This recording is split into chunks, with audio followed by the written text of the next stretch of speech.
Sig Slayers. Nobody does it better. Supply pressure. Yeah. This is how we bring it all together. Sig Slayers.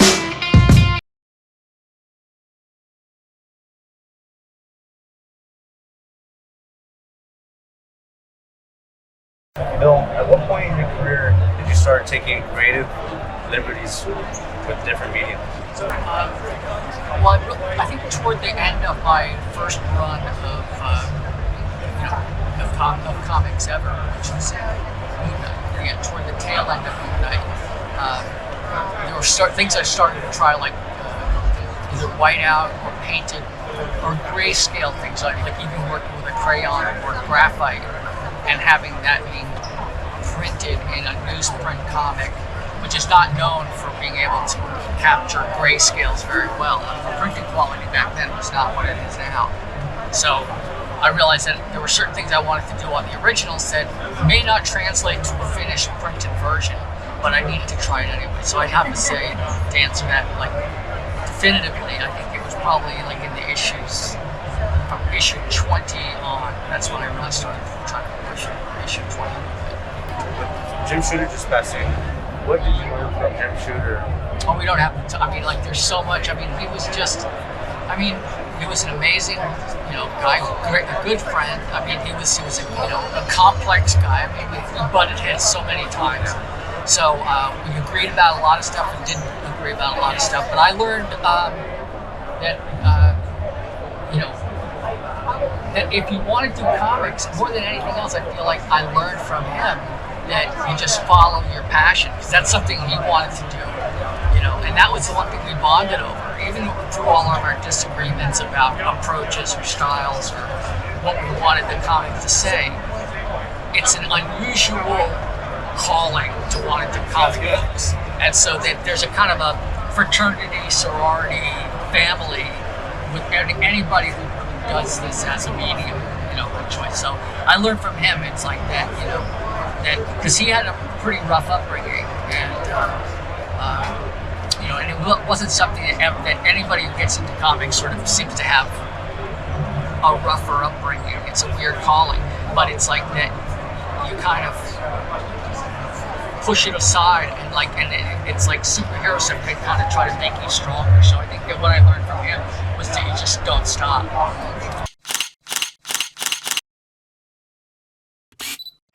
And David Barron, we're at BarCon 2025. We're at my favorite place, the Field Irish Pub in San Diego, Gaslamp Quarter. Hope to see you soon.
Welcome to Stash Wars Live. I'm Mike the Sig Slayer. What's up, man? We at San Diego Comic-Con. Let's go. We at San Diego Comic-Con, our first ever live event, and we wanted to do it real big.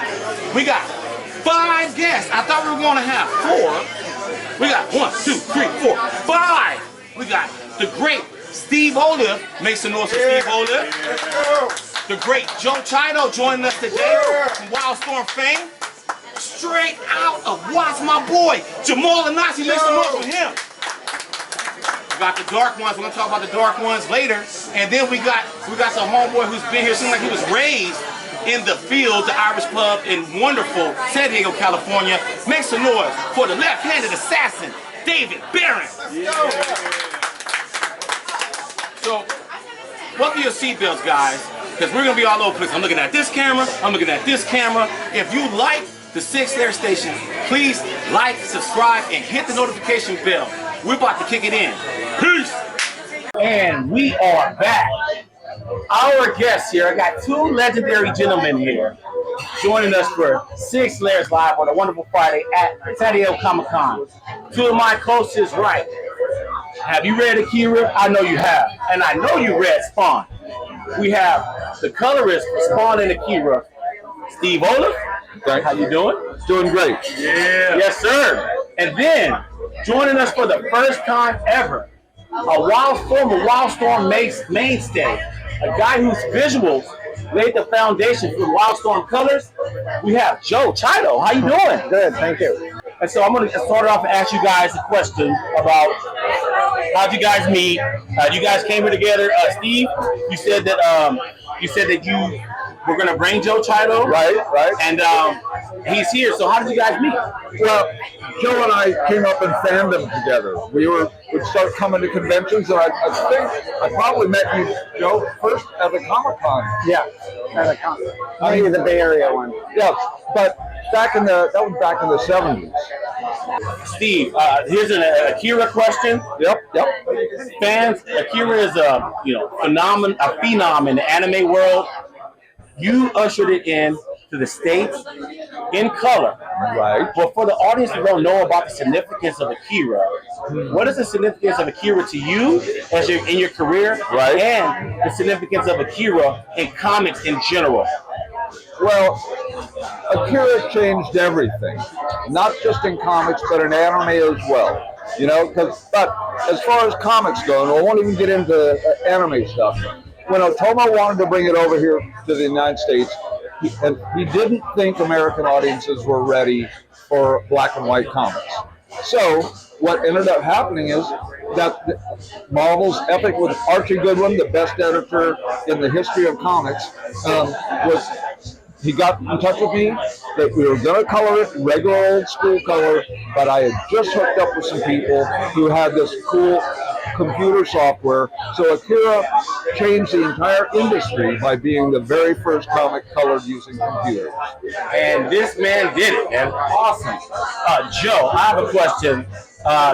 You know David Barron from back in the WildStorm days, right? And David was a kid when you guys were all adults. What was David Barron like as a teenager at WildStorm? A lot of the people I worked with, I didn't really get to know well because I would just do the work. So I knew him. I didn't know him that well, truthfully.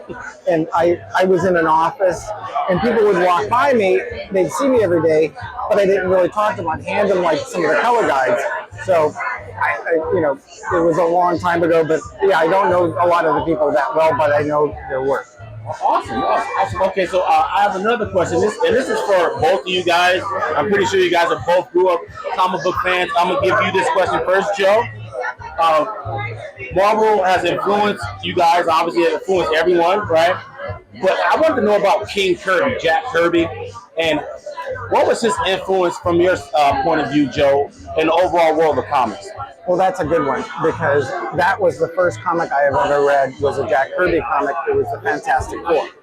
So I was like, oh my God, this is amazing. But as a kid, you're waiting for, a month for this next copy. So I couldn't wait for the next month to come out to see this.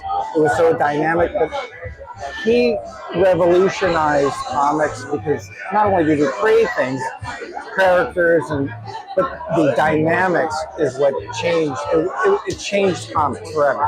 But that was literally the first comic was a Fantastic Four. Well, amazing, yeah. That's crazy because Steve, you mentioned that you were influenced by Kirby as well. Oh yeah, my first Marvel comic was Fantastic Four number 13, which had two of my major influences. Jack Kirby, inked one and only time by Steve Ditko.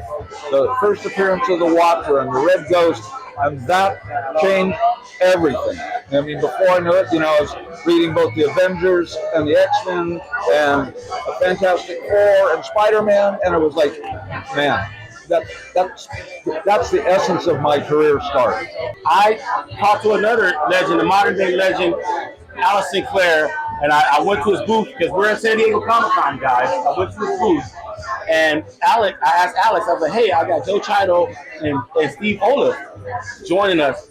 What question do you have for Joe and Steve? And he said, you know what? People never ask color artists, what's their favorite color?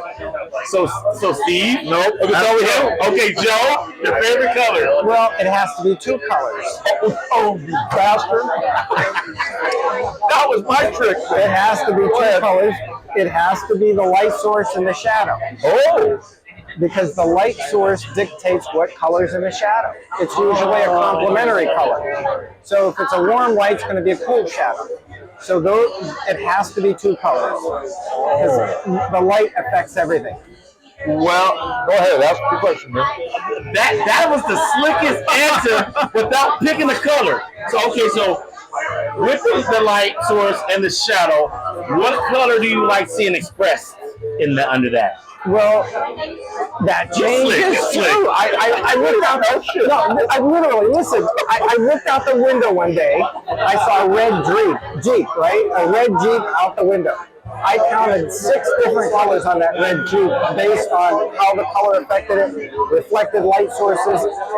So a local color is a color of something with no light source, and the light changes everything. Well, now Joe gave you some real technical stuff. I'm going to be a little more simple. Okay. My favorite color are blue and orange because they're complementary colors, and I've based my entire career on those two colors. Ladies and gentlemen, make some noise for Steve Oliff and Joe Chiodo. All right, we are back.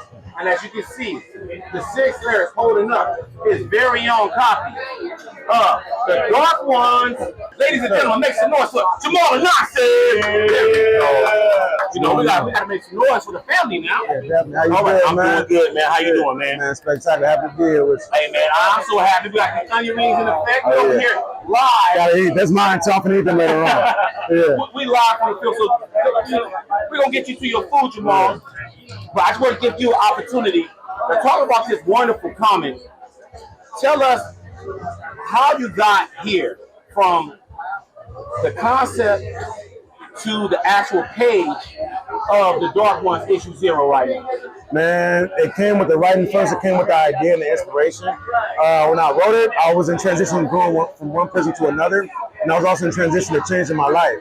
And so I figured like I had to basically forge my own path, right? And so what I do for as a therapy for myself is I put all my life experiences into my comics. So that's what I basically did in this one. You know, it's basically about a woman, a princess named Kali, who wants to become queen, right? She wants to forge her own path. But her grandmother who says, you know, the only way you can become queen is through conquest. You know, so she takes a sword and she takes 5 of her friends. She said, I'm going to become king through conquest. Right? She forges her own path. By her own ambition, she becomes what she's supposed to be, what she's meant to be, right? And so I took that idea, I wrote it out as a script. You know, I got inspiration from, you know, people like Jason Aaron and John Michael Bennett's people like that who I studied, and I tried to, you know, take their styles and mix it my own, and I came up with that. I found a great artist, Lucas Cobell, who did the interiors, did the pencils, inks, colors. He did the cover. It's a double-sided cover. You can take that out and take both sides. You can see it on the website as well. Man, he's a dope, talented artist all the way from Niagara Falls, by way from New Orleans, by way from Germany. The dude is dope. He's amazing, my boy Lucas Cobell. I can't speak up highly enough, man. He's dope. Where can they find their own issues of the Dark Ones? They can find their own issues at janansicomics.com. That's janansicomics.com. You heard Jamal Anansi. All right, we are back with a surprise guest here. I cannot believe it. If you guys don't know who this is, ladies and gentlemen, we have with us the Sultan of Shade, the Gradient General, and the Houdini of you, Alex Sinclair. Make some noise. Hey. All right, Alex, I am so happy to see you. Thank you for joining us on Sig Slayers Live, our very first live recording. But let's talk about Hush. Batman 161 just dropped this week. What is your excitement about bringing the band back together? I think that's part of it. The fact that we're all coming together, we're all doing it again together. It's like we were never apart. Once we got rolling, it felt so right. It felt so comfortable. Yet with the new story and Jim and Scott's new amazing art, it re-energized all of us, I think, getting back to it, doing it together. It's really fun. Brought back a lot of memories that when we were doing it back then, we really kind of didn't know how big the story was going to be. And so now that we're back together and doing it, we have that kind of in our pocket, like, well, we already did something that's resonating and resonated with the fans so well and still does it. It just feels right. I got a bone to pick with you though, Alex, because I just interviewed you maybe a few weeks before New York Comic Con. Yes. Before you announced, I said, "Is there any upcoming announcements?" You told me about your Energon Universe, your first cover. I was happy about that. Yes. Right. But I knew you knew that Hush 2 was dropping in, and you was like, "Nope." Sorry, man. All right, man. All right, I want you to tell them, man, what's the hottest, newest crossover between DC and Marvel? What are you involved in right now? We're actually on the back end of finishing Deadpool Batman. Greg Capullo is doing some amazing artwork. Tim Townsend's inking him. Zeb Wild's writing. One heck of a story. It feels fun but weird at the same time because I have pages where I'm calling Deadpool and Batman in the same panel, and it's very surreal, but fun. Because growing up, I read all those crossover books, the Marvel DC crossover books, and loved all of them. And of course, they go on a professional's bucket list that you think that's never going to happen. And then you get that email from the editor saying, "Hey, you can't talk about this. It's super hush hush. But what do you think?" And so you can't hit reply yes fast enough to an email like that. And so when should we expect this Deadpool Batman cover? I think it comes out September. I actually don't know the actual date. Yeah, we are working on it pretty ahead of time because there has to be approval from both sides of the pond, if you will. And so we are working ahead of the schedule already, and so that's. Well, Alex, man, thank you so much. Thanks for having me. Make some noise for Alex Sinclair. Thank you, guys. Thank you. We are back. It is Sig Slayers Live from San Diego Comic Con. We are recording this in the field. We're in the field, the Irish Club, and I am next to a fantastic artist. His name is J.G. Jones. How are you doing? Make some noise for J.G. Jones. Yes. That's how I like it. You could hear J.G. Now, J.G., we interviewed you before, and it was one of my favorite interviews. It was a good interview. It was fantastic. And the first question I wanted to ask you, and that is, I didn't really get a chance to ask you about Why the Last Man.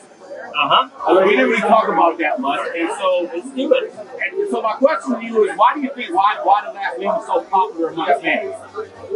It must have been Pia's art. Clearly. No, it was just a whole package. That whole Vertigo zeitgeist kind of like hit at the right time.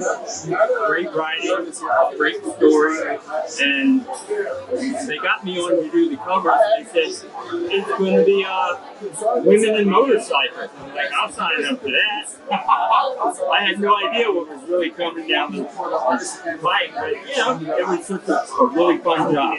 All right, so now I'm putting your fan hat on. Yep. Let's talk about Lord of the Rings.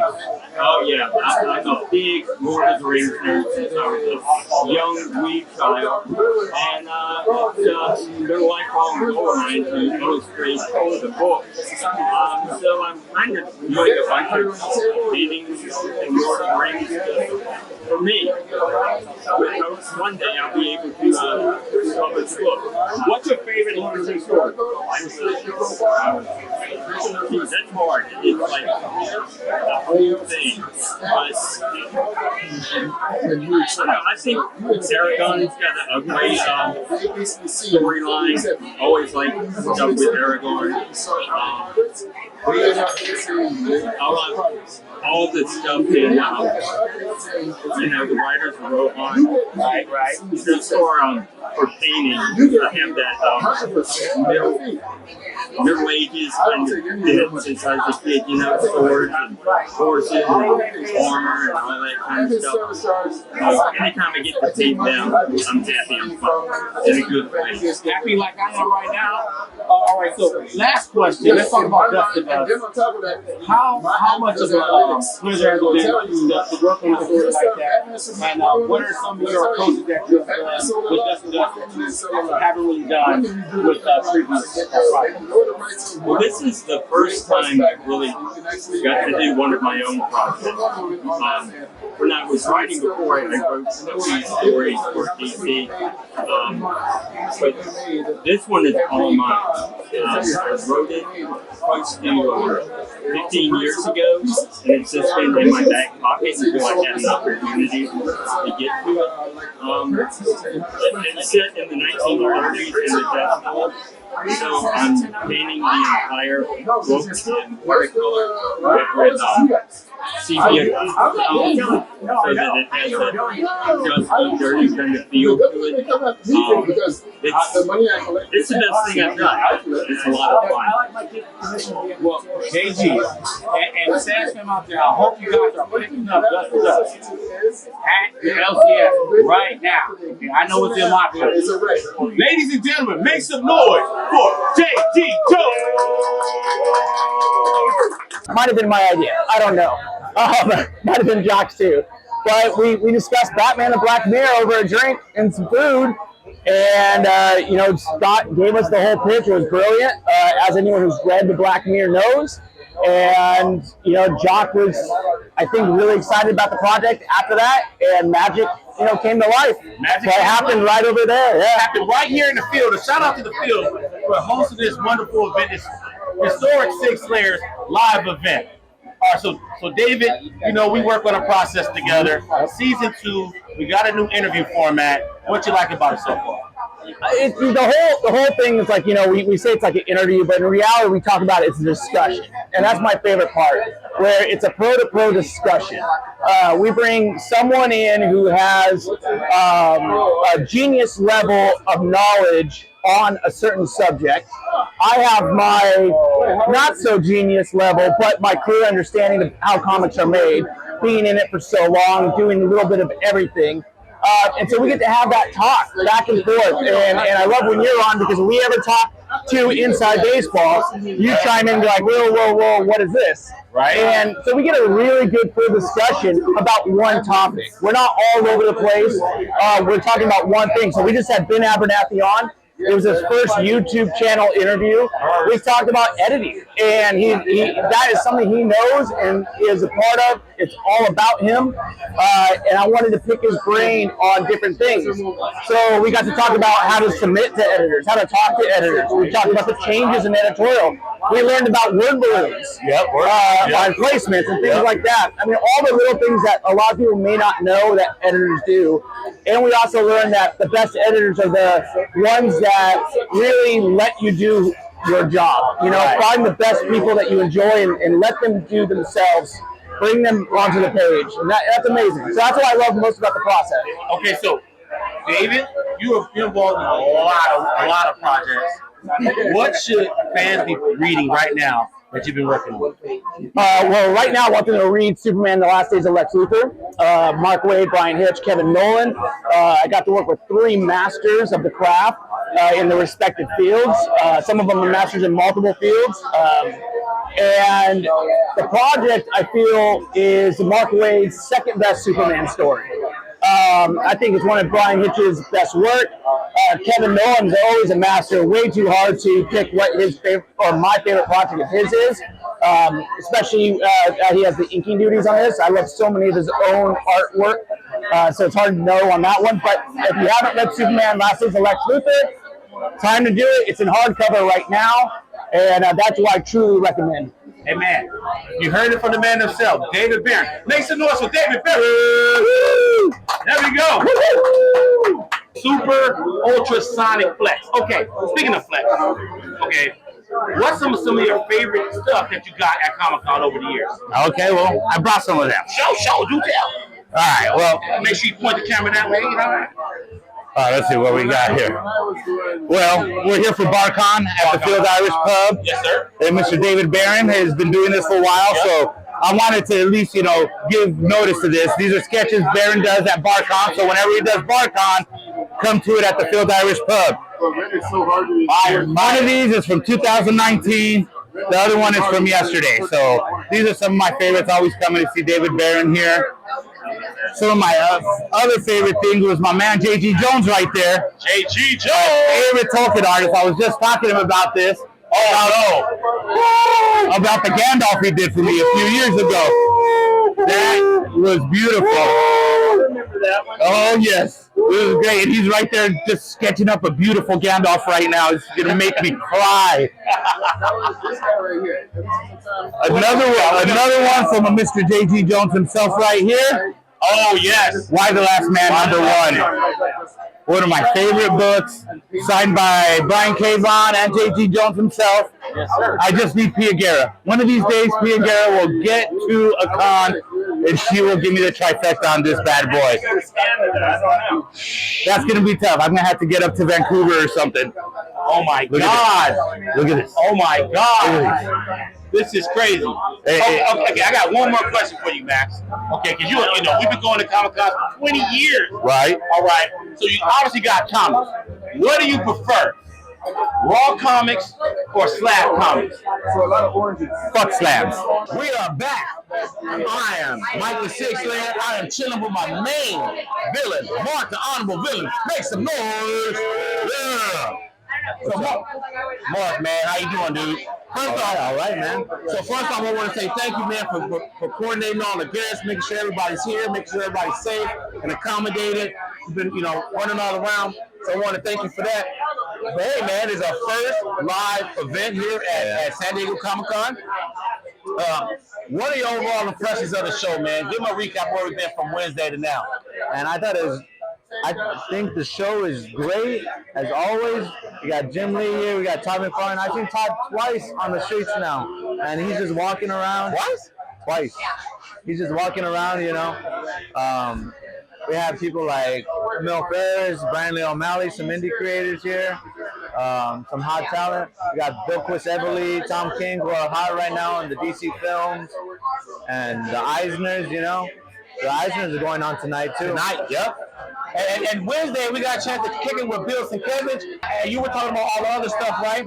But we have mad artists here for Sig Slayers Live. Alice Sinclair, Joe Chiodo, Steve Oliff, David Barron, J.G. Jones, man. And then Mike the Sig Slayer with Mark Oliff. Mark the Honorable Villain. Yes, and Steve Oliff, man. And we got some more. We got some bonus clips we're going to show you guys in a little bit. So, Mark, the other thing I forgot to mention, we also have Fantastic Four dropping this week, right? And so there's a lot of things cracking up. But one of the things that I wanted to show you guys before we get up out of here, because we're about to get up out of here, this is our last segment, showing you, here, I'm going to give you some too, Mark. Our wonderful sketch cards here. Alex Sinclair. We got some of the best sketch cards ever given. These are Sig Slayer sketch cards. So if you see us in the field with a sketch card, be sure to scan the QR code and subscribe to the channel to be eligible to receive one of these sketch cards. And this is just the beginning. We started off our initial rollout in San Diego, but we will be doing these sketch cards all year long. And the next stop will be in New York Comic-Con.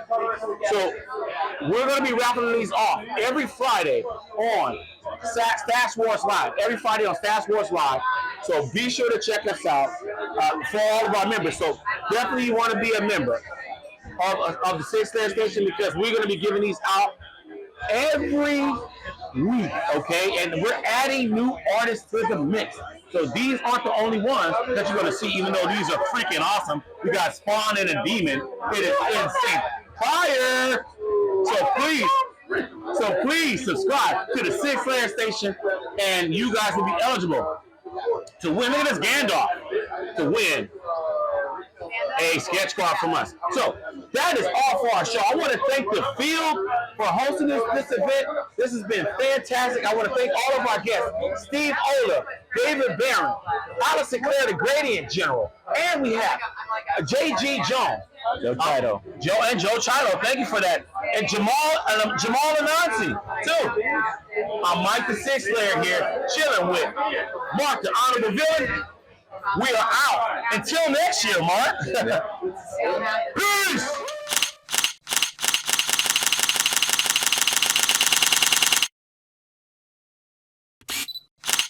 Sig Slayer.